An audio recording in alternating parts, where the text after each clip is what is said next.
जिज्ञान spiritual चॅनलवर आपले स्वागत आहे. ओम नमो भगवते वासुदेवाय. घरात समस्या आहेत का? हा अधिक मासाचा अध्याय नक्की येईल का? सर्व प्रश्न सुटतील.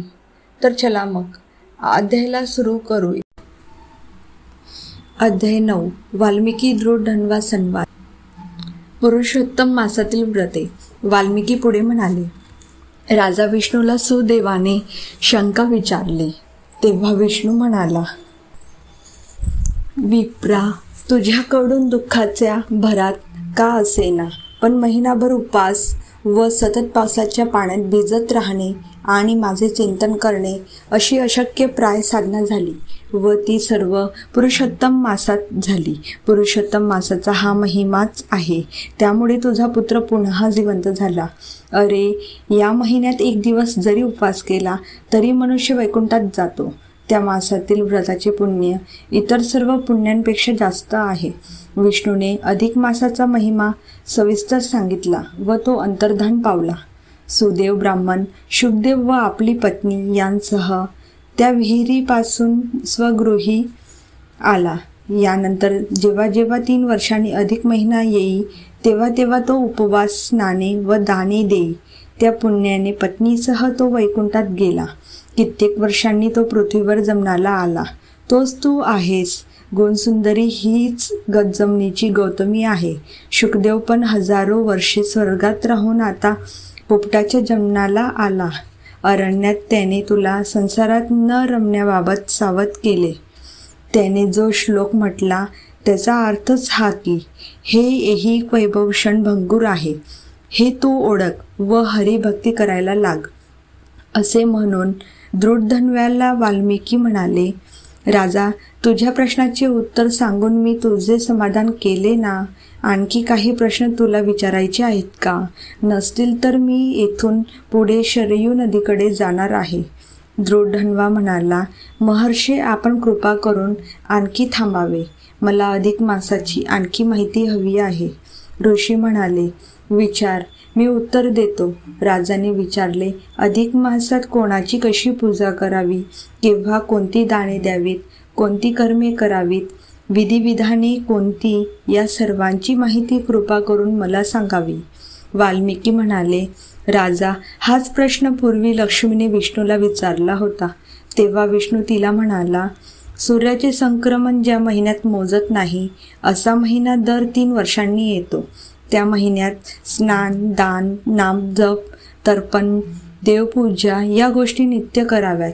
तसेच अन्नात तेल वर्ज्य करणे, जमिनीवर झोपणे, एकाच झाडाच्या पानाच्या पत्रावळीवर जेवणे, अनारशांचे वाण देणे, नखे व केस न काढणे, जेवताना फक्त एकच पदार्थ खाणे, तेलाचा किंवा तुपाचा दिवा अर्पण करणे, मेहून जेवायला बोलावणे, अनवाणी चालणे, एक धान्य रोज त्याग करणे, आवड्याची उठणे, अंगाला लावून स्नान करणे, फळे वर्ज्य करणे, अळणी जेवणे, धारणा पाळणा व्रत करणे, दिवसातून एकदाच जेवणे, फक्त हविष्यान्य भक्षण करणे, दिवसातून काही वेळ मौन धारण करणे, तीळ, विडा, धान्य यांचे दान करणे, सोने रुपे दान करणे, सौभाग्यवान देणे, सवस्य गायीचे दान करणे, काहीही कुणाकडे न मागता कुणी काय देईल ते खाणे, नक्त म्हणजे फक्त संध्याकाळी जेवणे,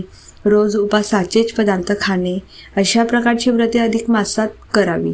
अधिक मासात दैनंदिन सकाळ, दुपार, संध्याकाळ असे त्रिवार करण्याचे आह्निक पार पाडावे. षोडशोपचारांनी राधाकृष्णाची पूजा विधिवत करावी. मंगलवाद्ये वाजवावीत. पूजेसाठी आचार्य बोलवावा. पूजेसाठी ठरविलेली जागा स्वच्छ ठेवावी. त्या जागेभोवती चौकोनी किंवा वर्तुळ शुद्ध द्रव्याने काढावे. शिवाय पूजास्थानावर अष्टदल कमल तांदूळांनी काढावे. त्यात अनेक रंग भरावे. त्यावर धातूचा किंवा मातीचा घट ठेवावा. घट स्वच्छ असावा. त्याला पोचा आलेला किंवा तुटका नसावा. कलशाची पूजा करावी. तसेच पितांबराने झाकलेले तांब्याचे ताम्हण त्यावर ठेवावे. त्यात राधाकृष्णाची सोन्याची प्रतिमा स्थापावी. प्राणप्रतिष्ठा करावी. त्यापूर्वी मूर्तीचे अग्नी उत्तारण करावे. तिची सर्व उपचाराने पूजा करावी. काही पूजेचे पदार्थ कमी पडले तर त्या जागी शुद्ध जल अर्पण करावे. यस्य स्मृत्या हा श्लोक म्हणून न्यून ते पूर्ण करावे. एक समूह पाठ म्हणावा. रोज अशी पूजा करावी असे विष्णूने लक्ष्मीला सांगितली. तेच मी तुला सांगतो. वर निर्दिष्ट केलेले 7 श्लोक येथे देत आहोत. सप्तश्लोक स्तोत्रम. नमः पुरुषोत्तमाख्याय नमस्ते विश्वभावन. नमस्तेस्तु ऋषिकेश महापुरुष पूर्वज. येने दमखिलं जातं यत्र सर्वं प्रतिष्ठितं लयमेष्यति यत्र ततः. तन् प्रपन्नोऽस्मि केशवं परेशः परमानन्दः परात्परतरः प्रभुः चिद्रूपश्चेत्तरिणेयो स मे कृष्ण प्रसीदतु. कृष्णन् कमलपत्राक्षं रामन् रघुकुलोद्भवं नृसिंह वामनं विष्णुस्मरन् याति परागतिं वसुदेवन् वराहं च दनं कंसकेशिनीशूदनं पुराणपुरुषं यज्ञपुरुषं प्रणतोम्यहम् अनादिनिधनं देवं शङ्खचक्रगदाधरं त्रिविक्रमणं हलधरतनं प्रणतोस्मि सनातनं य कीर्तयेन्नित्यं स्तोत्रानामुत्तमोत्तमं सर्व पाप विनिर्मुक्ता विष्णुलोके महीयते. अधिक मास महात्म्य अध्याय 9 समाप्त. ही कथा आवडली असेल तर लाईक करा, शेअर करा आणि रोजचा अध्याय ऐकण्यासाठी चॅनल सबस्क्राईब करा.